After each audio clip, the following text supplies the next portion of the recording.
Good morning and welcome to today's press conference organized by Swifty.org and the Global Gas and Oil Network on the $1 trillion price tag, a finance goal that reflects the needs of global South countries. I'm Nicholas Renger with Swifty.org, and this COP29 is a finance COP, and many people have henceforth concluded that this is a very technical COP. It is actually a very political one. Climate finance is at the core of both climate justice and our ability to fulfill the ambitions of the Paris Agreement.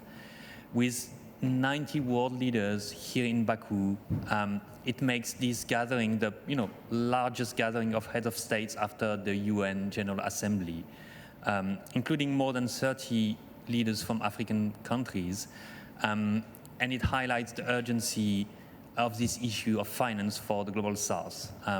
So it could not be more evident that this is a very important and political COP.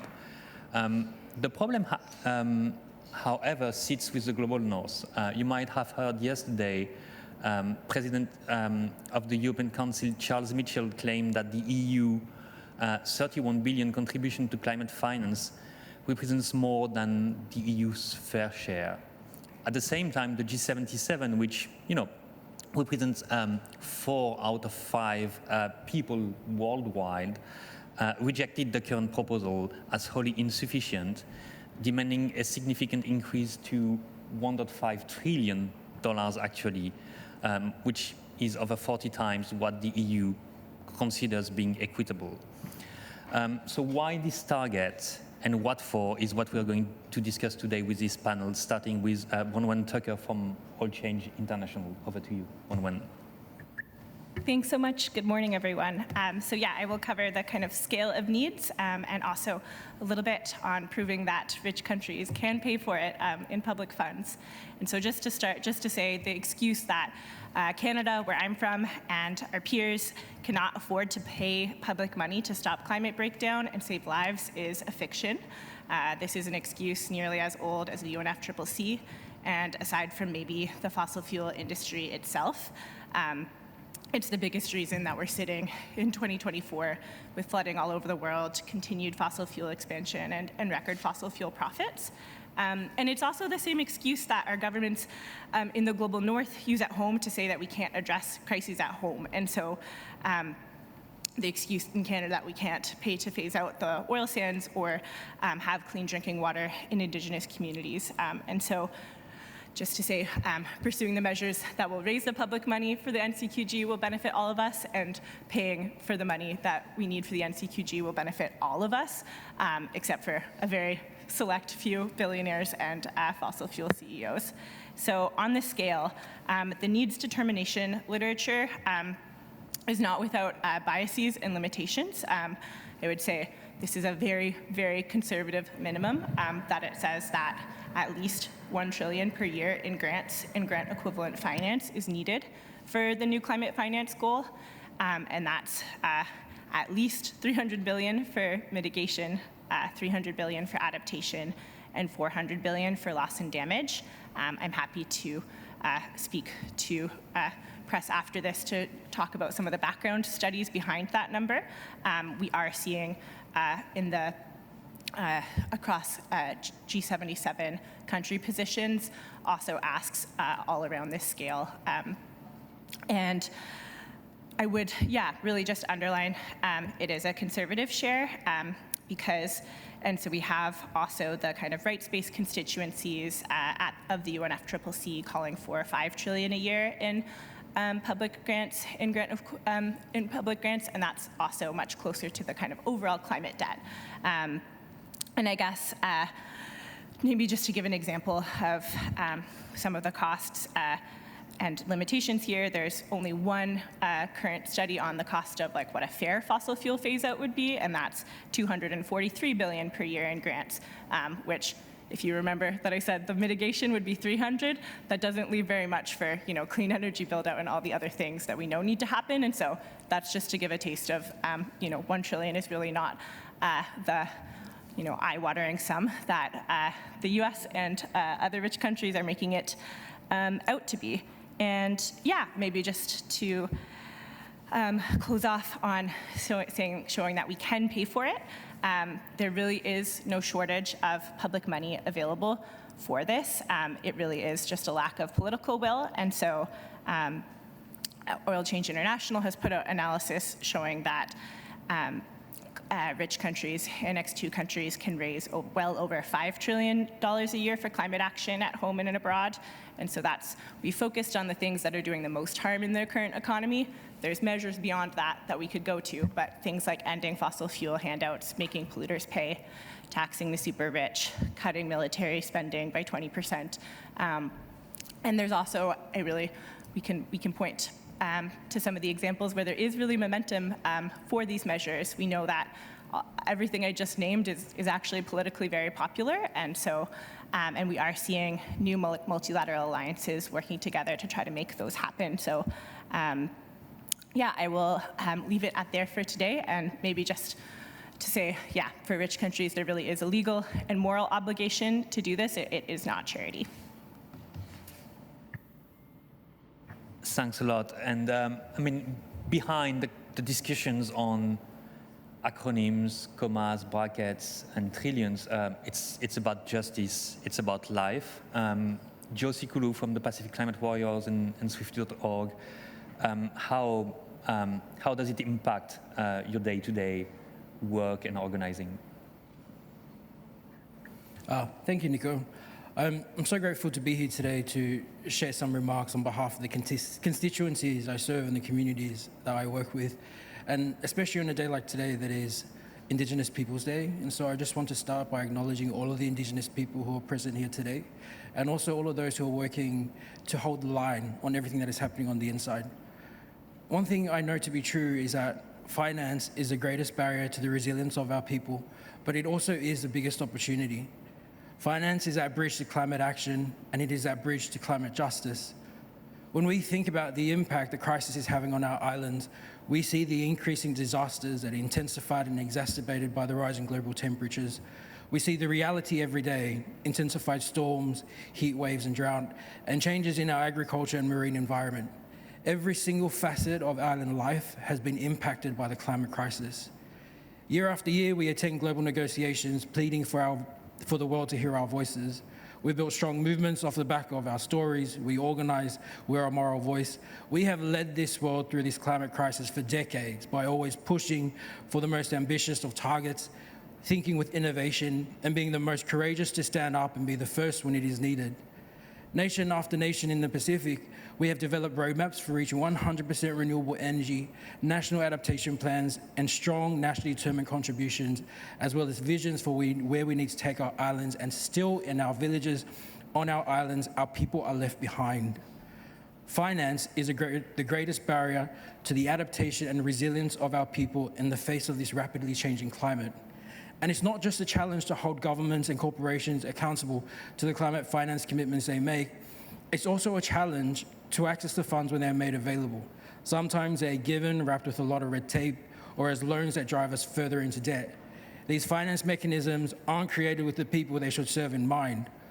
What should be mechanisms of empowerment and agency for our people are instead just another way for the global north to continue the stranglehold on the global south.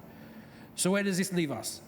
As we face an uphill battle to secure finance, but also hold nations accountable to the impacts they had on this crisis. Where does this leave a region like ours that has contributed the least to the climate chaos, but faces the most harsh of impacts? Where does this leave our communities who are fatigued from fighting, from reliving the trauma of their realities every time they advocate for their needs? It's like a David and Goliath story, and it's very overwhelming to think about the magnitude of the scale of finance that is needed to transition this world and to make safe our islands. And it's sometimes overwhelming to think about our communities who are rebuilding from disaster, still displaced, still facing relocation and unsure of our futures. And it's overwhelming until you see the resistance, the resilience, and you're a part of that. And I'm not talking about the resistance that we're used to in terms of getting out there on the streets and shouting our voices out into the world and holding inspiring actions, huge acts of public disobedience. Instead, it's a kind of resistance that sees us challenging systems and being innovative and answering the call of our people by creating our own finance models and mechanisms. Finance is self-determination. And it's strange that we are here almost begging for the finances that are needed to address all that we have lost and all that we are fighting to protect. It's strange that we are here to put a price tag on our livelihoods.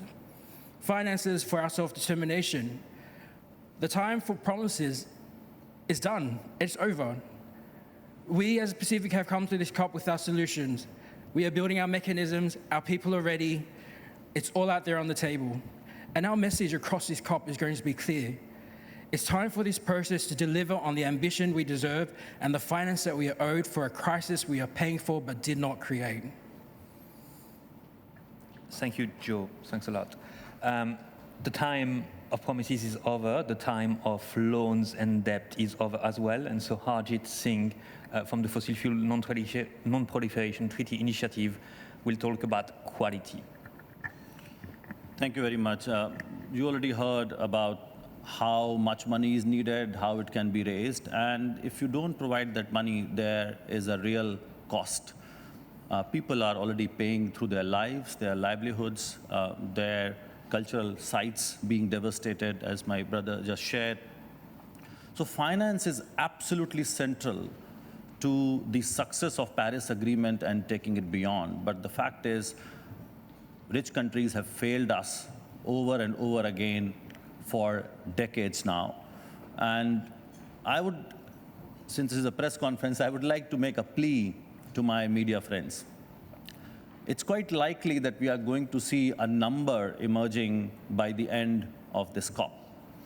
It may be in hundreds of billions of dollars. Of course, we are demanding trillions, as you can see, some of us wearing this 5 trillion message very clearly.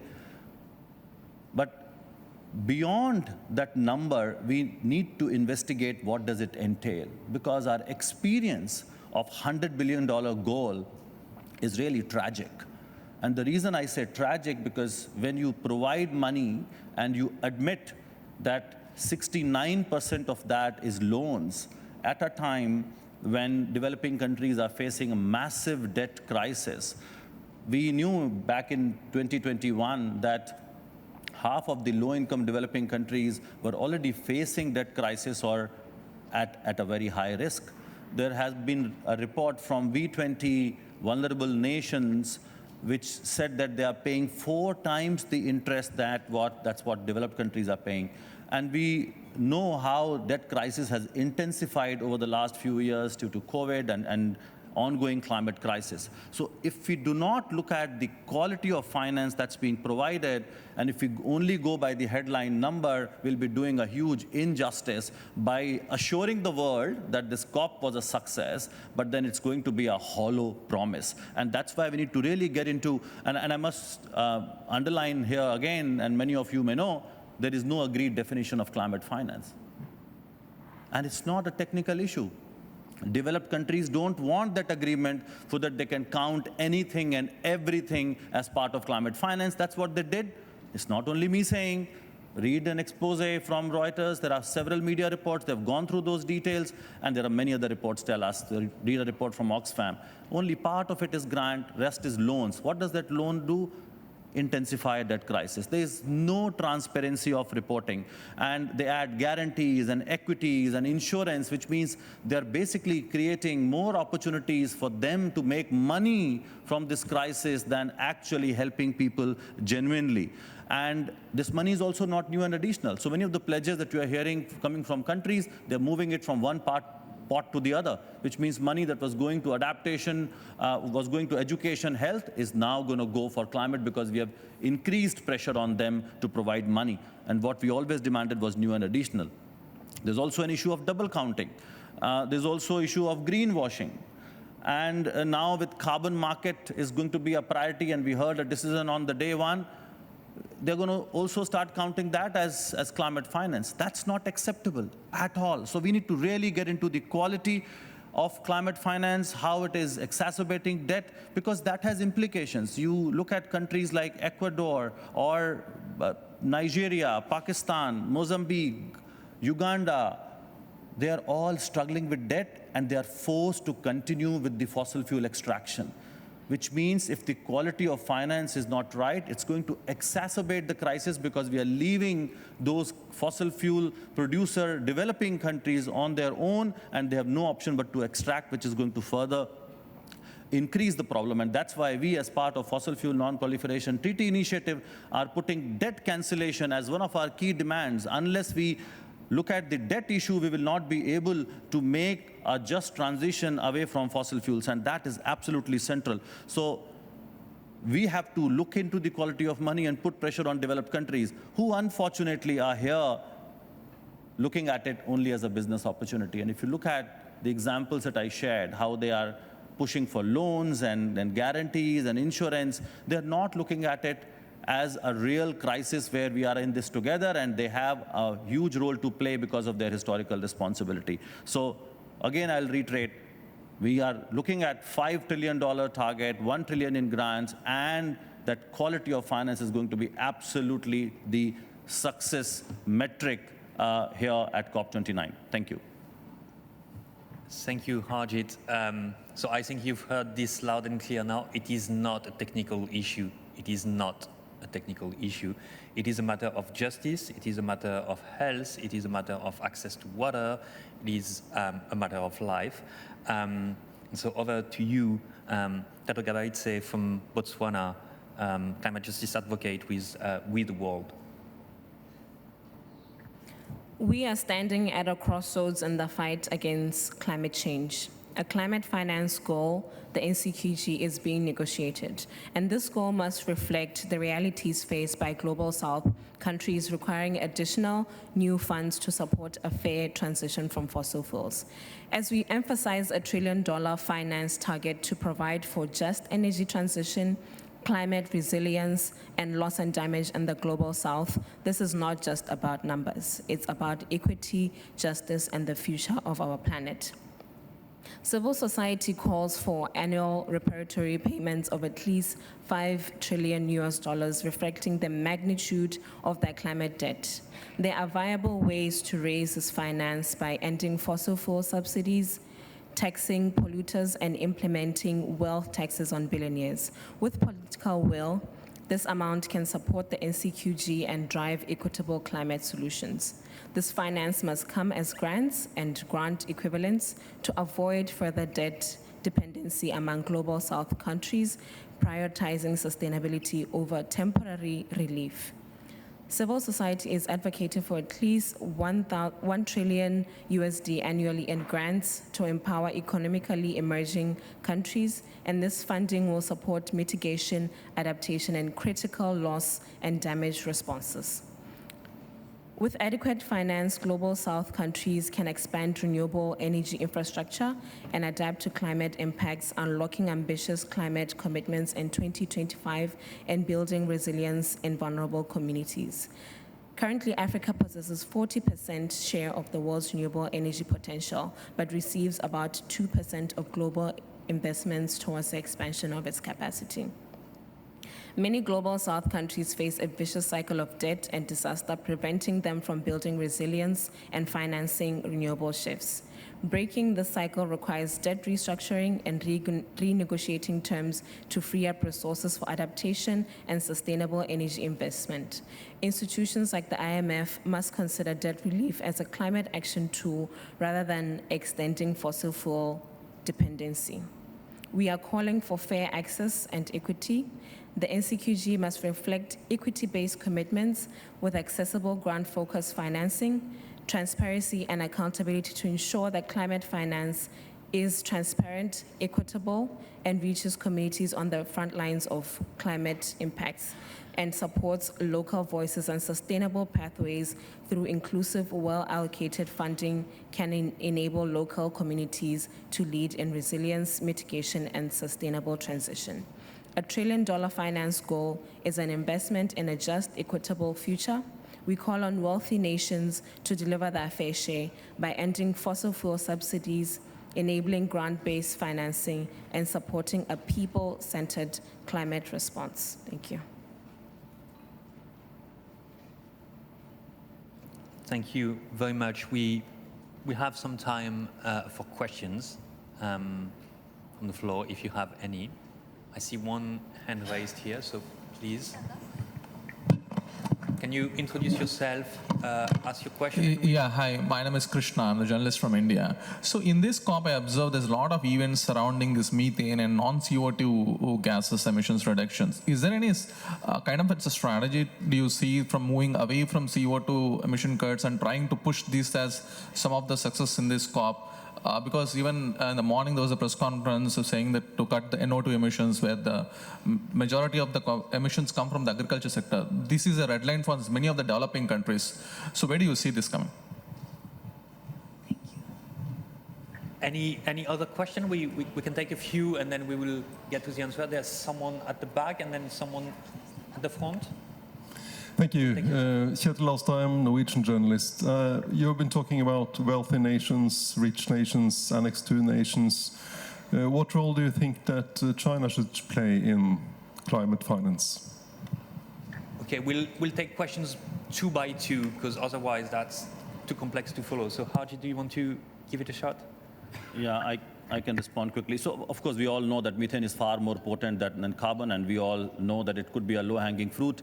But we have also seen a challenge where countries like the US and other fossil fuel producing countries where methane is actually attached to extraction has come out as a priority from their side, but they are also trying to pin down developing countries who have an issue with methane because of agriculture, and that's why many developing countries are not coming on board. But it puts a actually big question mark on developed countries who are trying to, on one hand, champion the methane pledge, but their fossil fuel extraction is increasing. If you're increasing your fossil fuel extraction where methane is tied to that, how are you going to meet that pledge? So we know it becomes a tactic to say that they are leaders, but actually put developing countries in a dock. So we don't see genuineness in that. Although technically speaking, we absolutely have to reduce methane emissions. But when developed countries talk about it, which have a very bad track record of fossil fuel expansion, there's a big question mark on their intention itself. And that's why developing countries are not getting on board. Harji, do you want to take the other one? Yeah, just to add, so on the issue of the contributor base is absolutely being used by Canada and the US and our peers as a distraction from the question at hand. If you look at the historic responsibility and the kind of per capita wealth of countries, there's very few, and it does not include China, that would come into play. And you can look at the kind of current Annex II list, and there's a good study showing that that's 70% of historic responsibility for that the current Annex II countries make up 70% of the historic responsibility for climate emissions cumulatively. I can look up the exact year that that's since, if that's helpful. But basically, there's a large body of literature showing that this is the list is mostly correct. We have the largest polluters by far on the list, and so how we see rich countries using it in the negotiations is much more as a distraction and as a way to hold up an agreement and actually being on the hook for the money. I think if they were really negotiating in good faith, I think the best strategic way, if they really wanted to get new countries on board, would be to show that they're willing to pay their fair share, and instead we're really seeing it as a delay tactic. So from one perspective, it looks quite genuine that, yes, let's add more developing countries to the list of contributors, which we need to investigate that a little bit more. First, as Bronwyn said, that historical responsibility remains with developed countries. The climate crisis that we are dealing with is not the result of emissions of the last 30 years. Of course, they're going to cause crisis. Of course, they're going to fuel it further. But the primary responsibility remains with developed countries. Question number 2, have they paid their fair share yet? You want to add more countries. Have you done your part? And you say, we did our part, and the gap is so big. Can you please come because your emissions have also gone up? You don't pay your fair share and add more countries. That's not acceptable. So once you have done that, and then if you want to add China and Gulf countries, it's fine, but you need to calculate your cumulative fair share, what you have done so far in terms of providing money, and then you add countries. You can't bring that forward and say, unless and until You add new countries, we are not going to be providing money. If that's the case, then why did US provide $17.5 million for loss and damage fund when UAE could put $100 million? So there is an example that this is a bogus argument that they are putting, even if developing countries, and there's also studies that say, if you actually calculate the fair share, new countries will not be contributing more than 8 to 10%. So majority of share of finance remains with developed countries. We need to understand that. You look at it from a moral argument, from a legal argument, from a technical argument, it just fails when developed countries say add more contributors. Thank you, Harjit. We have at least 2 more questions, one at the front here. One question at the front, yeah, please, thank you. And then the person with a hat at the back. All right, thank you very much. This is a very rich presentation, and I want to wonder how we can present this out there for the young people to also make demands and the strategies that can work to be able to build this up so that we can really push for this. Thank you. Thank you. Let's take that question and then we'll get to answer.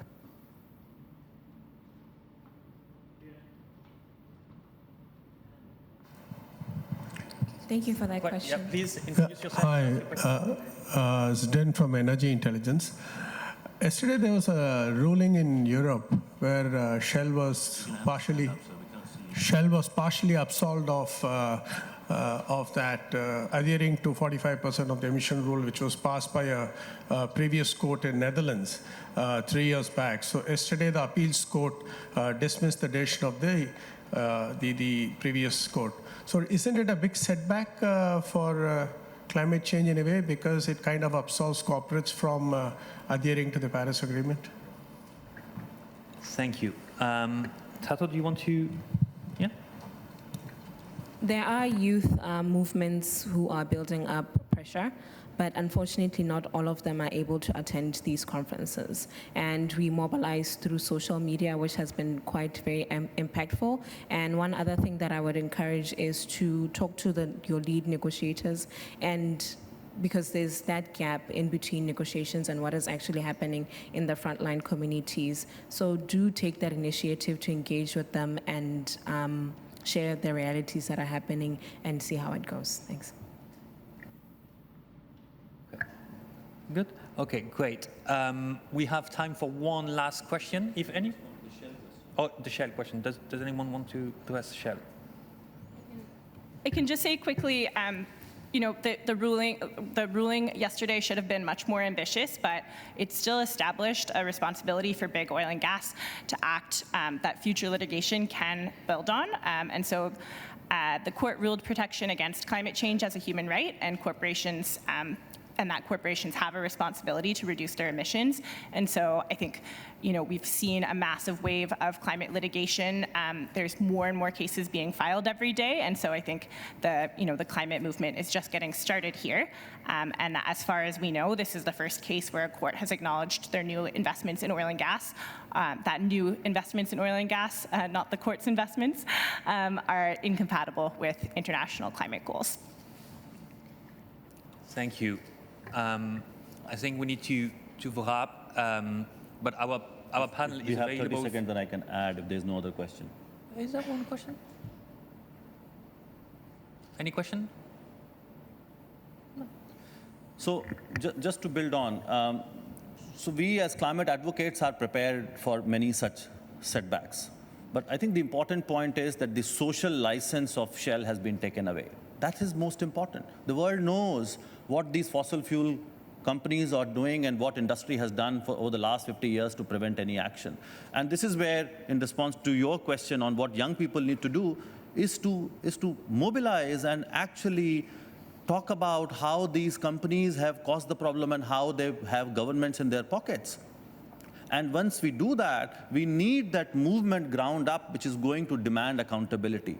Lawsuits is one of the tools in our advocacy toolkits, but what is going to sustain is public pressure and that movement building, that and organizing, which is a long-term thing that we need to be doing. And that's what is going to bring a real change. Because one achievement we have, and then if we leave it, or there's a setback, then everything is going to go away. So the sustaining that momentum has to be ground up. Thank you. We need to wrap now. Our speakers are available for interviews.